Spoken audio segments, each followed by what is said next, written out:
കേരള സർവകലാശാല വൈസ് ചാൻസലറുടെ നിയമവിരുദ്ധ നടപടിക്കെതിരെ രജിസ്ട്രാർ KS അനിൽകുമാർ ഹൈക്കോടതിയെ സമീപിച്ചു. സിൻഡിക്കേറ്റ് തീരുമാനമില്ലാതെ സസ്പെൻഡ് ചെയ്ത VC-യുടെ നടപടി ചോദ്യം ചെയ്താണ് ഹർജി ഉച്ചയ്ക്ക് ശേഷം കോടതി പരിഗണിക്കും. ഇപ്പോൾ സാലി മുഹമ്മദ് ചേരുകയാണ് വിശദാംശങ്ങളുമായി. സാലി, ഉച്ചയ്ക്ക് ശേഷം ഹർജി പരിഗണിക്കും. ഏതൊക്കെ തരത്തിലുള്ള നിയമവിരുദ്ധമായ നടപടിയാണ് ഈ സസ്പെൻഷൻ ഓർഡർ, വൈസ് ചാൻസലറുടെ സസ്പെൻഷൻ ഓർഡർ, ഏതൊക്കെ കാരണങ്ങളാണ് ചൂണ്ടിക്കാട്ടിയിട്ടുള്ളത്? ഈ സിൻഡിക്കേറ്റിൻ്റെ തീരുമാനമില്ല എന്നത് മാത്രമാണോ ഉന്നയിക്കുന്ന പ്രശ്നം? അതാണോ അതിലെ പ്രധാനപ്പെട്ട പോയിന്റ്?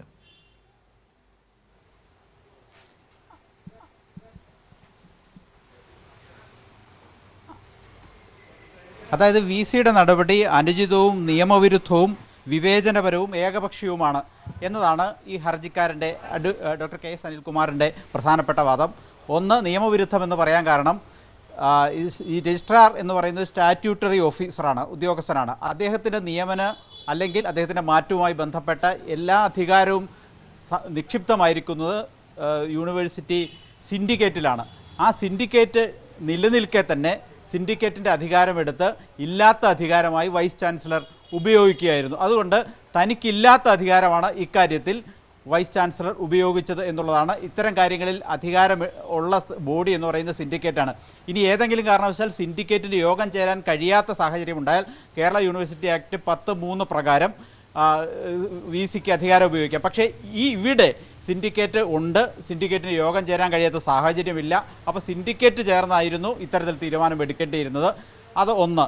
മറ്റൊന്ന്, താനെടുത്ത നടപടികളെല്ലാം നിയമപരമാണ് എന്ന് തന്നെയാണ് അനിൽകുമാർ ഇക്കാര്യത്തിൽ ചൂണ്ടിക്കാണിക്കുന്നത്. നമുക്കൊക്കെ അറിയുന്നത് പോലെ യൂണിവേഴ്സിറ്റിയിൽ ഒരു ചടങ്ങിൽ RSS കൊടിയേന്തിയ ഒരു സ്ത്രീയുടെ, അല്ലെങ്കിൽ RSS ഭാരതാംബ എന്ന് വിശേഷിപ്പിക്കാവുന്ന ഒരു സ്ത്രീയുടെ ചിത്രം പ്രദർശിപ്പിക്കുന്നതിനെതിരെ എടുത്ത നിലപാടാണ് അദ്ദേഹത്തെ സസ്പെൻഡ് ചെയ്യാൻ VC-യെ പ്രേരിപ്പിച്ചത്. ഗവർണറുടെ നിർദ്ദേശപ്രകാരമാണ് എന്ന് നമുക്കറിയുകയും ചെയ്യാം.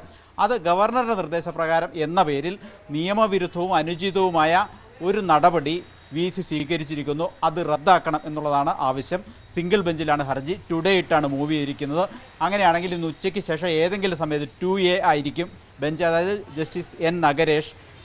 സാധാരണ സർവകലാശാല ചട്ടങ്ങളുമായി ബന്ധപ്പെട്ട സിംഗിൾ ബെഞ്ചിൽ വരുന്ന കേസുകൾ പരിഗണിക്കുന്നത് ഈ 2A ജസ്റ്റിസ് നഗരേഷിൻ്റെ ബെഞ്ചാണ്. അങ്ങനെയാണെങ്കിൽ ഉച്ചയ്ക്ക് 1:45 കോടതി ചേർന്നതിന് ശേഷം വൈകിട്ട് 5 മണിക്കിടയിൽ ഏതെങ്കിലും ഒരു സമയത്ത് ഈ ഹർജി വരും. സ്വാഭാവികമായും എതിർകക്ഷിയോട് വിശദീകരണം അല്ലെങ്കിൽ നിലപാട് തേടി പിന്നെ ഒരു ദിവസത്തേക്ക് മാറ്റിവെക്കാനാണ് സാധ്യത. ഇനി അല്ലെങ്കിൽ ഒരു ഇമ്മീഡിയറ്റ് ആയിട്ടൊരു സൊല്യൂഷൻ എന്ന നിലയ്ക്ക് ആ നടപടി സ്റ്റേ ചെയ്തിട്ട് വാദം കേൾക്കാനും തീരുമാനിക്കാം. ഏതാണ് കോടതി തീരുമാനിക്കാൻ പോകുന്നത് എന്നുള്ളത് വളരെ പ്രധാനപ്പെട്ടതാണ്. ശരം, തീർച്ചയായും ഈ രണ്ട് സാധ്യതകളാണ് ഇപ്പോൾ സാലി സൂചിപ്പിച്ചത്. മുമ്പ് പറഞ്ഞ പോലെ സിൻഡിക്കേറ്റിൻ്റെ വളരെ പ്രധാനപ്പെട്ട അധികാരങ്ങൾ നിലനിൽക്കെ അതിനെ കവർന്ന് അതിനെയും മറികടന്ന് വൈസ് ചാൻസലർ ഏകപക്ഷീയമായി പെരുമാറുന്നു. ഒന്ന്, സർവകലാശാല സിൻഡിക്കേറ്റ് നിലവിലുണ്ട്.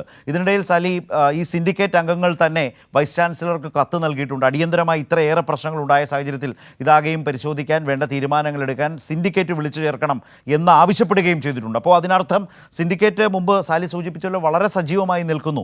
ഭരണകാര്യങ്ങളിൽ അന്തിമമായി ഇക്കാര്യങ്ങളാകെ പരിശോധിച്ച് തീരുമാനമെടുക്കേണ്ട സമിതി എന്നുള്ളത് സിൻഡിക്കേറ്റ് യോഗമാണ്.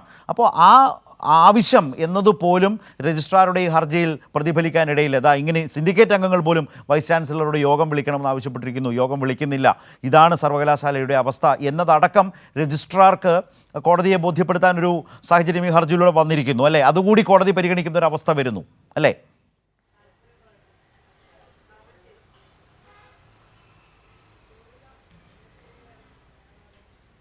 തീർച്ചയായും അത് കോടതി പരിഗണിക്കേണ്ടി വരും. കാരണം എന്താണ് സർവകലാശാല ആക്ട്? ഇപ്പോൾ ഒരു സർവകലാശാലയ്ക്ക് സെപ്പറേറ്റ് ആക്ട് ഉണ്ട്. കേരള സർവകലാശാല ആക്റ്റാണ് ഇവിടെ ബാധകമാവുക. കേരള സർവകലാശാല ആക്ടിൽ എന്തു പറയുന്നു?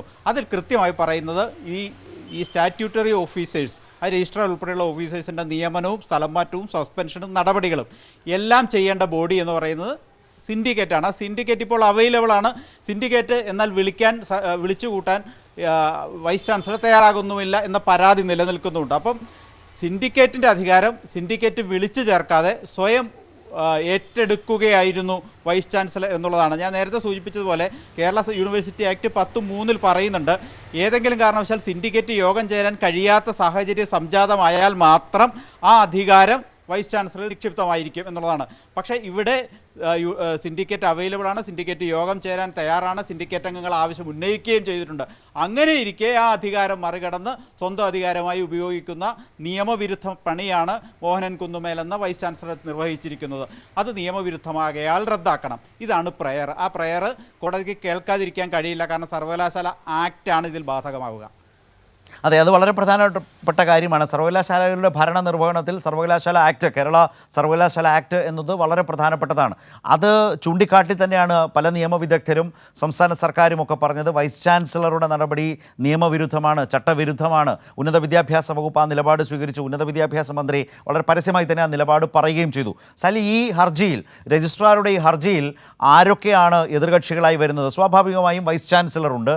നോട്ടീസ് അയച്ചാൽ അല്ലെങ്കിൽ കോടതിയിൽ ഇത് വാദം കേൾക്കുന്ന സമയത്ത് അഭിപ്രായം പറയേണ്ടതായി വരുന്ന കക്ഷികൾ ആരൊക്കെയാണ് വൈസ് ചാൻസലറെ കൂടാതെ?